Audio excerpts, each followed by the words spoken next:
Hello friends, நான் உங்கள் grandma. இன்றைக்கி ஒரு இன்ட்ரெஸ்டிங்கான வீடியோ தான் பார்க்க போகிறோம். கருவேப்பிலை துவையல் எப்படி செய்கிறதுன்னு உங்களுக்கு செஞ்சு காமிக்கிறேன். கருவேப்பிலையும் புதினாவும் போட்டு செய்ய போகிறேன். அதுக்கு முன்னாடி என்னுடைய வீடியோ இப்போ தான் டைம் பார்க்குறவங்களா இருந்தால் சப்ஸ்கிரைப் பண்ணிவிட்டு பாருங்கள் ஃப்ரெண்ட்ஸ். பக்கத்துலேயே ஒரு பெல் ஐக்கான் வரும், அதையும் நீங்கள் டச் பண்ணிங்கன்னா ஆல்னு ஒரு ஆப்ஷன் வரும். அதையும் நீங்கள் டச் பண்ணிட்டீங்கன்னா நான் போடுற வீடியோ எல்லாமே உங்களுக்கு உடனே நோட்டிஃபிகேஷன் கிடைச்சிடும். வீடியோவை நீங்கள் ஃபுல்லாக ஸ்கிப் பண்ணாமல் பாருங்கள். அப்போ தான் எப்படி இந்த மாதிரி செய்கிறது, இதில் இருக்கிற ஹெல்த் பெனிஃபிட்ஸ் எல்லாமே மத்தியில் நிறையா சொல்லியிருப்பேன். நிறையா டிக்கேன் பச்சை கலர் மாறாமல் எப்படி செய்கிறது அப்படிங்கிற எல்லாமே சொல்லியிருப்பேன். வீடியோவை ஃபுல்லாக ஸ்கிப் பண்ணாமல் பாருங்கள் ஃப்ரெண்ட்ஸ். இப்போ இந்த புதினா கொத்தமல்லி புதினா கருவேப்பிலை துவையலுக்கு தேவையான பொருட்கள் எல்லாம் எடுத்து வச்சுருக்கேன் பாருங்கள். ஒரு கைப்பிடி அளவுக்கு கருவேப்பிலை, ஒரு கைப்பிடி அளவுக்கு புதினா. நீங்கள் எவ்வளோ வேணால் போட்டுக்கலாம், அது உங்கள் பிரியந்தான். இது நல்லா நாட்டு கருவேப்பிலைங்க, இது நாட்டு புதினா. இது வந்து பூண்டு பல், ஒரு 10-12 பூண்டு பல். இஞ்சி பாருங்கள், நல்லா இவ்வளோ பெரிய இஞ்சி. இது மாதிரி சின்ன சின்னதாக கட் பண்ணி வச்சுருக்கேன். 2 டீஸ்பூன் உளுந்து, 1.5 டீஸ்பூன் சீரகம், லெமன் வந்து ஒரு 1/2 லெமன். புளி வச்சு எல்லோரும் செய்வாங்க, நான் புளி வைக்காமல் இப்போ லெமன் ஜூஸ் ஊற்றி தான் செய்ய போகிறேன். காரத்துக்கு ஒரே ஒரு பச்சை மிளகா. காரம் உங்கள் பிரியந்தான், எத்தனை வேணால் வச்சுக்கலாம். எங்களுக்கு காரம் குறைவாக வேணும், அதனால் 1 வச்சுருக்கேன். பெப்பர் பால்ஸ், அது ஒரு 1/4 டீஸ்பூன், ஒரு 10-12 பெப்பர் பால்ஸ். இது வந்து பெருங்காயம், கிறிஸ்டல் பெருங்காயம். கட்டி பெருங்காயம் இல்லாதவங்க தூள் பெருங்காயம் இருந்தால் கூட ஒரு 1/2 டீஸ்பூன் வச்சுக்கலாம். இது எப்படி செய்கிறதுன்னு சொல்லி உங்களுக்கு செஞ்சு காமிக்கிறேன் பாருங்கள். இரும்பு கடாய் வச்சுருக்கேன், அதில் நல்லெண்ணெய் கொஞ்சம் ஊற்றிக்கலாம். நல்லெண்ணெயில் செய்கிறது தாங்க டேஸ்ட்டாக இருக்கும். உடம்புக்கும் நல்லெண்ணெய் ரொம்பவும் நல்லதுங்க, அதனால தான் நல்லெண்ணெய் 1/2 டீஸ்பூன் நல்லெண்ணெய். ஸ்டவ்வை வந்து லோ ஃப்ளேம்லேயே வச்சுக்கலாம். இன்னும் பெருங்காயம் போட்டுக்கலாம். பெருங்காயம் கொஞ்சம் பொரியணும், அவ்வளோதான், கொஞ்சம் பொரிஞ்சாலே போதும். பெப்பர் பால்ஸ், ஸ்டவ்வை வந்து லோ ஃப்ளேமில் தான் வச்சுக்கணும். சீரகம்,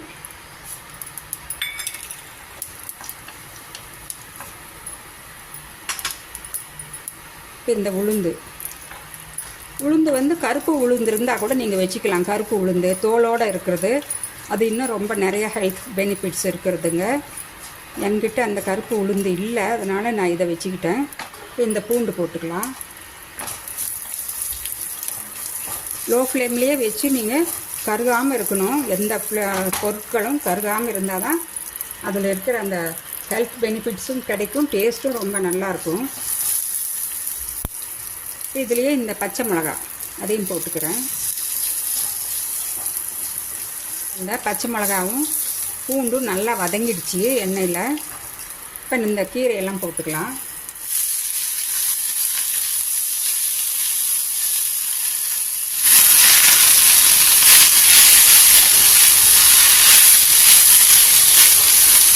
வீடியோ ஃபுல்லாக ஸ்கிப் பண்ணாமல் பாருங்கள் ஃப்ரெண்ட்ஸ்.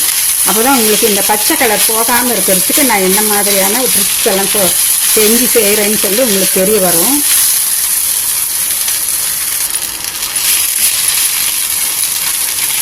ப்ரௌன் சுகர் ஒரு 1/2 டீஸ்பூன். ப்ரௌன் சுகர் இல்லாதவங்க நாட்டு சர்க்கரை அல்லது வெல்லம் அல்லது ஒயிட் சுகர், கடைசி ஆப்ஷனல் தாங்க ஒயிட் சுகர். இது எதுக்கு போடுறதுன்னா உங்களுக்கு இந்த கீரையில் இருக்கிற அந்த பச்சை தன்மை மாறாமல் இருக்கும். அதுக்கு தான் நான் வந்து இந்த ஸ்டேஜில் சுகர் ஆட் பண்ணிக்கிறேன், ப்ரௌன் சுகர். நாட்டு சர்க்கரை இருந்தாலும் போட்டுக்கலாம். இந்த டேஸ்ட்டுக்கு தகுந்த மாதிரி நீங்கள் நிறையா வேணாலும் போட்டுக்கலாம். ஆனால் 1/2 டீஸ்பூன் கண்டிப்பாக இருக்கணும் இந்த அளவு கீரைக்கு. இந்த கருவேப்பிலையும் இந்த புதினாவும் கொஞ்சம் அந்த பச்சை வாசனை போகிற வரைக்கும் நல்லா வதங்கட்டும். இப்போ இந்த ஸ்டேஜில் நான் இந்த இஞ்சியை போட்டுக்கிறேன். இஞ்சி வந்து கடைசியாக தான் போடணும். கருவேப்பிலையில் நிறைய ஹெல்த் பெனிஃபிட்ஸ் இருக்குது. கண்ணுக்கு ரொம்ப நல்லது, ஹேருக்கு ரொம்ப நல்லது. ஹார்ட்டில் வந்து அடைப்பு இருக்கிறவங்க, கொலஸ்ட்ரால் ப்ராப்ளம் இருக்கிறவங்க, இதெல்லாம் கருவேப்பிலை புதினா துவையிலெல்லாம் அடிக்கடி நீங்கள் செஞ்சு சாப்பிட்டுட்டு வந்தீங்கன்னா நீங்கள் ஹார்ட்டுக்கு வந்து என் டாக்டர்கிட்ட போய் எந்த செலவுமே செய்ய வேண்டியதில்லை. அவ்வளோ மருத்துவ குணங்கள் இந்த கருவேப்பிலை புதினாவில் இருக்குதுங்க. ஹார்ட்டுக்கு உண்டான அளவுக்கு இன்சுலின் அளவையும் எங்களுக்கு நார்மலாக வச்சுக்குவோம். இந்த கருவேப்பிலை புதினா சுகர் பேஷண்ட்டுக்கெல்லாம் இது ரொம்ப வரப்பிரசாதம், ரொம்ப நல்ல விஷயமெல்லாம் இதில் இருக்குது. சுகர் பேஷண்ட்டுக்கு இன்சுலினை வந்து நல்லா கச்சிதமாக நார்மலாக சுரக்க வைக்கும். கான்ஸ்டிபேஷன் பிரச்சனை இருக்கிறவங்க இது நீங்கள் அடிக்கடி செஞ்சு சாப்பிட்டுட்டு வந்தீங்கன்னா ஃபைபர் நிறையா இருக்கிறதுனால அதுவும் உங்களுக்கு நல்லா ஆகும். இதில் விட்டமின் ஏ, சி, டி அது மாதிரியான விட்டமின்ஸ் எல்லாம் இதில் நிறையாவே இருக்குது. புதினா வந்து ஜீரணத்துக்கு ரொம்ப நல்லதுங்க. வாயில் வந்து நாட்டம் வர்றவங்க, வாய் துர்நாற்றம் இருக்கிறவங்க வந்து அதுக்கு நிறைய தினமும் செய்வாங்க. இந்த மாதிரி புதினா துவையல், கருவேப்பிலை, புதினா ப்ளைனாக வெறும் புதினா துவையல் மட்டும் கூட சாப்பிட்லாம். இது மாதிரியும் ரெண்டும் கலந்தும் சாப்பிட்றலாம். செஞ்சு சாப்பிட்டிங்கன்னா அந்த வாய் துர்நாற்றம் கம்ப்ளீட்டாகவே போயிடும் அடிக்கடி செஞ்சு சாப்பிட்டிங்கன்னா. அல்லது காலையில் வந்து கொஞ்சம் புதினாவை தண்ணியில் போட்டு நல்லா கொதிக்க வச்சு அந்த தண்ணியால் நீங்கள் வாய் கொப்பளிச்சிட்டு வாங்க. அப்பவும் உங்களுக்கு அந்த வாய் துர்நாற்றம் போயிடும்.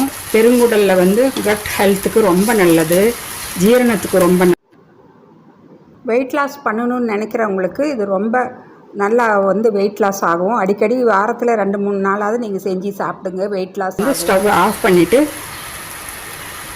இதுக்கு தேவையான அளவு உப்பு போட்டுக்கலாம். இந்த கடாய் சூட்லேயே இந்த புதினாவும் கருவேப்பிலையும் கொஞ்சம் நேரம் இருக்கட்டும். அப்புறம் மிக்சியில் போட்டு அரைச்சி எடுத்துக்கலாம். தேவையான அளவு உப்பு. ஒரு சிலர் இதில் தேங்காய் போடுவாங்க, சின்ன வெங்காயம் போடுவாங்க. அதெல்லாம் எதுவுமே வேண்டியதில்லை எங்களுக்கு. தேங்காயெல்லாம் போடாமல் இது மாதிரி மட்டும் செஞ்சு சாப்பிட்டு பாருங்கள், ரொம்ப டேஸ்ட்டாக இருக்கும். இது நல்லா ஆறுனப்புறம் அரைச்சி உங்களுக்கு காமிக்கிறேன். ஃப்ரெண்ட்ஸ், இது நல்லா ஆறிடுச்சு. இப்போ மிக்சி ஜாரில் ஆட் பண்ணிக்கலாம்.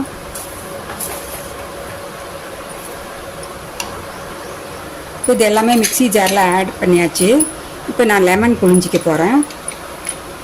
இந்த ஸ்டேஜில் தாங்க லெமன் புழியணும். நீங்கள் ஆட்டுறதுக்கு முன்னாடி அரை லெமன் போதும், உங்களுக்கு கரெக்டாக இருக்கும். குவான்டிட்டிக்கு தகுந்த மாதிரி நீங்கள் லெமன் புழிஞ்சிக்கிங்க. இப்போ நான் இதை அரைச்சிட்டு உங்களுக்கு காமிக்கிறேன். இப்போ அரைச்சாச்சு பாருங்கள், எப்படி அந்த பச்சை கலர் மாறாமல் உங்களுக்கு எப்படி கிடச்சிருக்குன்னு பாருங்கள். இதுதாங்க இதில் இருக்கிற முக்கியமான ஒரு விஷயமே. நாங்கள் என்ன பொருள் சாப்பிட்றோங்கிறது பெருசு இல்லைங்க. நாங்கள் சாப்பிட்ற பொருளை நாங்கள் எப்படி குக் பண்ணி சாப்பிட்றோங்கிறது தானுங்க முக்கியமான ஒரு விஷயம். ஆல்ரெடி ஒரு வீடியோலையும் நான் சொல்லியிருக்கேன். அதே தான் இந்த வீடியோவிலும் நான் சொல்கிறேன். கேப்சிகமும் ப்ரக்கோலியும் குக் பண்ணுறப்ப அந்த கலர் மாறாமல் எப்படி செய்கிறதுன்னு சொல்லியிருந்தேன். பாருங்கள், லெஸ் ஆயில், எவ்வளோ குறைவான எண்ணெயில் தானே நான் செஞ்சேன். Less oil, less cooking time, more benefits எங்களுக்கு கிடைக்கும். இதுதாங்க இந்த வீடியோவில் இருக்கிற டிப்ஸும். நீங்கள் உங்கள் ஃப்ரெண்ட்ஸுக்கும் ஷேர் பண்ணுங்கள். உங்கள் கமெண்ட்ஸை ஃபீட்பேக் போடுங்க ஃப்ரெண்ட்ஸ். நான் அடுத்த ஒரு இன்ட்ரெஸ்டிங்கான வீடியோவில் சந்திக்கிறேன். Bye by.